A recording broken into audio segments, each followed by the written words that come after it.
Hey guys, Kevin here. I'm going to teach you how to wire an electric motorcycle today. This controller I'm currently using is a VESC. It's made by Throttle. You can use many other controllers. This one is a CL1000, but you're welcome to use Throttle, any other miscellaneous controllers. They're a dime a dozen. Far Driver, for example. They all have the same premise. You hook up battery minus and battery plus, and the capacitors in here will be ready on standby, but they'll be waiting for you to flip a switch or a key, doesn't matter. So the switch has two wires. One of the wires goes straight to the battery plus, and the way I like to do that is just have battery plus. This is going to plug right into the battery with a connector. I don't want to plug it in because I don't want sparks. So I have battery plus here, the red wire. And that's going right to under here where I'm tapping. I have a fuse hidden under there. I don't like using fuse blocks. I solder directly to a fuse. You're welcome to use a fuse block. They're just more prone to failure. And then I have that going to a second lug. So this red wire, if you follow it up, follow it up, follow it up, follow it up, follow it up, just goes to a $10 Amazon switch. These work really well. Probably get 5,000, 10,000 cycles out of it before it arcs and gets dirty. You're welcome to use any type of switch you want. It could be a key. It could be a hidden button. Whatever the heck you want. A key is a key is a key. So it grabs, in this case, this is a 72 volt battery. Grabs 72 volt from the battery. Goes up. When I flip it this way, now this is live. This has 72 volts right now. So this is going to go into pin 26. So if you don't know which or what the pins are, I'm going to grab a connector. So here's a connector. And you can see on the bottom here, 26, bottom right. Top right is 1, 2, 3, 4, 5, 6, 7, 8, 9, 10, blah, blah, blah. So these numbers are important, and here's why. If I plug this 72 volts into anything except pin 26, this $1,000 controller is goodbye. And that's the same for a Far Driver. That's the same for Voltol. Doesn't matter. You will ruin your life if you do it in the wrong pin. So make sure, darn sure, that this is battery plus. So once you've confirmed that, you can pop it in. This is called a amp seal. There's instructions on how to allow them to accept pins by clicking this open. Then you can pop the pins in. If you need to get the pins out, you can shove them out with a 1/16 drill bit or whatever the heck you got. So if you need to remove the pins, if you put them in the wrong area, that's all good. So cool. So the first thing I always like to start with is pin 26. Make sure I get that damn one out of the way. We get so many people that blow up their controllers because they hook this up to 5 volts. Bad, bad, bad. So we'll pin that there. Then negative. That's all taken care of. This is plugging into the battery. Negative is going to go to battery negative. You don't have to do anything extra special there. So power is taken care of. Technically right now, if I hooked up positive and I hooked up negative and I hooked this to pin 26, I'd power this on. The Bluetooth would be active on this and I'd be able to load the app and try to do a motor learn. Now the problem is if I do a motor learn, it's going to fail within a few seconds. So it's looking for resistance between here and here, here and here, here and here. That's resistance, aka these motor wires. So each motor, doesn't matter who makes the motor. Here's a motor. This is a motor for electric paraglider. Spins nice and fresh until I hold this two of the faces together. Hold on.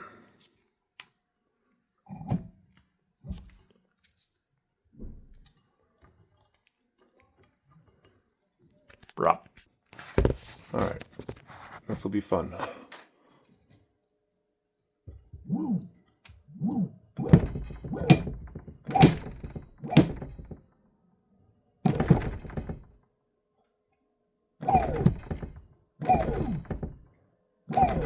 Damn it.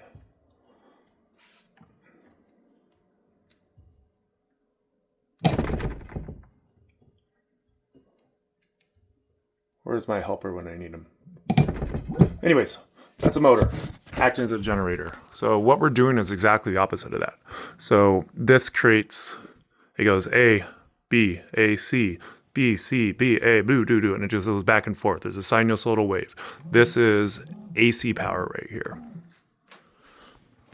Controllers convert AC to DC. So they're called inverters or controllers. So that's why there's 3-phase outputs. What do we do with all this? Well, on a VESC controller, it doesn't really matter. You can hook up green to yellow, whatever to whatever, as long as a phase is connected to a phase. But just for the fun of it, phase V is green in the center. Phase U is yellow. Blue is W. Why they're called W, V, U, and not just yellow, green, blue, whatever. You can Google it. So, screw in your phase terminals. If you need to extend them, that's totally fine. If you need to cut them, twist them, use wire twisty ties and duct tape, that's all good as long as the gauge is the same and they don't have any loss of power. You can use welding wire, you can use silicone wire, doesn't matter. So I'm going to get these out of the way, assuming this is basic enough. If you're doing this and you can't hook up phase wires, go home, go to sleep. All right, going to get the battery out of the way. This is the charger input. Now next, coming out of the motor, as you noticed, that only had 3 wires. This motor has much more. Let's make this a little more clear. This is a different version, much thicker wires, QS165. That is the QS138. So we have a few extra wires on this motor versus that airplane motor. These are called Hall sensor motors. There is something in here that is essentially like a time clock that knows if it's 135 and 20 seconds, 135 and 30 seconds, 130. It knows what time the motor's at. So it doesn't fire at the wrong time, create sparks and melt your controller. This is called a Hall sensor. They're also made in encoder versions. Encoder is like what's used on your anti-lock brakes on a vehicle. They're a lot higher resolution. They have 10,000 steps per revolution, where a Hall sensor only has, let's just say 1,000. Just better, but harder and not as common. So these are called Fukurara. They're also called automotive connectors. This is what they look like, male. This is what they look like, female. If you need to do some type of adaptation, Amazon sells these. Just type that in. Unfortunately, they don't have a temp sensor, so you got to buy 2 sets of them just to depin it and grab an extra wire in there, or go on Alibaba. So that's if you need to convert. I have already converted mine right here down to Hall, A, B, and C, and then temp. So I hope that makes sense. Yellow, green, blue. Yellow, green, blue. So I've converted this. Boom. Now I have Hall, ABC, temp, but there's 2 extra wires on here, 5 volt and ground. So I run just one 5 volt and ground coming from here. There's a 5 volt on pin 1, ground is on pin 4, and then I wire it off inside of here, solder it, shrink wrap it, and split it. I like a simplified wiring harness on here when doing diagnosing. As long as the splitting is done up here, you have less chance of shit happening. So I just need to now connect the dots. It's not much on my wiring harness. So I have this extra cable, which I haven't talked about. We can follow the cable, follow the cable, follow the cable, follow the cable. Hey, look, Surron. So it's a Surron throttle. that Surron throttle says, hey, feed me 5 volts. And then it does what? Right now it's outputting 1 volt at 0 spring tension, 1.5, 2, 4, 4.2. So that's how a throttle works. Just type in Google Hall sensor throttle, how it works, Surron or something. That inside of here, because I don't like a bunch of extra connections, is also getting 5 volts from these main 5 volt bus. So the Surron is getting powered by pin 1, 5 volts, and pin 4, ground. The Hall sensor is also getting pin 1, 5 volts, pin 4, ground. Pretty simple, right? For the hell of it, I always put a future wire, just like electricians do. So there's a future 5 volts, 100 milliamps max. That is probably could go 300, 400, 500. This has what's called a step-down buck converter in here. The first one goes from 150 down to 12 volts. We'll talk about the 12 volts later. That's the pin 24 and 25 for 12 volt headlight and tail light. Drops to 12 volts, then it drops to 5 volts. That 5 volts is probably good for an amp, I would say. I haven't tested it. And then it's dropped down to 3.3 volts for the, let's just say the MCU, the computer inside. You don't need to know about 3.3, but if you do want, there's a 3.3 pin on here. I don't know what the hell you'll use it for, but it's there for you. There's also CAN bus and a bunch of other amazing things you'll never use, regen, you might use. So what else do we have on here? That's it. Our handlebars are an on-off switch. We have a throttle. So as long as we feed that Surron throttle, 5 volts plus minus, there's a third wire, the blue one, it's called signal. VESC controllers call it ADC, Alpha Dog Cat. ADC1, ADC2 would be regen, ADC1 is acceleration. So that's on pin 20. Wow, that's pretty simple. Plug this into pin 20. Plug in my arm to pin 26. 5 volt bus to my harness, pin 1. Ground, pin 4. So it's just a few left over, and it's really, really straightforward. So Hall sensor A, B, and C, and then temp. There's my temp wire. So 15. 1, 2, 3, 4, 5, 6, 7, 8, 9, 10, 11, 12, 13, 14, 15. So temp, A, B, C. That's really it. So let me show you where 8, 9, 10, 13, 14, 15. The third row down, second over from the left would be temp, followed by yellow, green, blue. And then you wouldn't use 19, then you just go all the way down to 20 for throttle.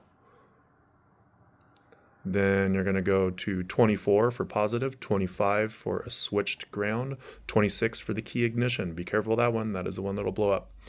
Now, switched power on a VESC.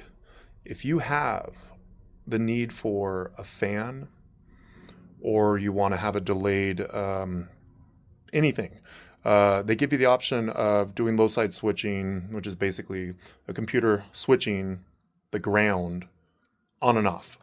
And in the app, you can have the ground. Now, think of it this way. As soon as the VESC power is on, you can send 12 volts straight to a fan. Why would you want a fan? Cool your controller. You can send the 12 volts straight to the headlight. Cool. And then you have the option to also just send ground to that headlight. And as soon as you turn on a key to the VESC, the headlight will turn on, the fan will turn on. But they do give you the option of ground switching based on temperature of the controller, 3 different temperatures, based on temperature of the motor, 3 different temperatures, and then if you want to program anything else, you can write little code and have it do whatever the hell you want.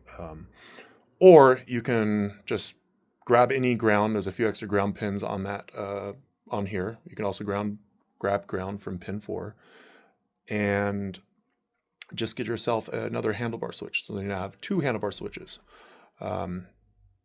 You can switch the negative or you can switch the positive. That is totally up to you. You can Google the theory behind that. You can put a fast blow 2 amp fuse if you want.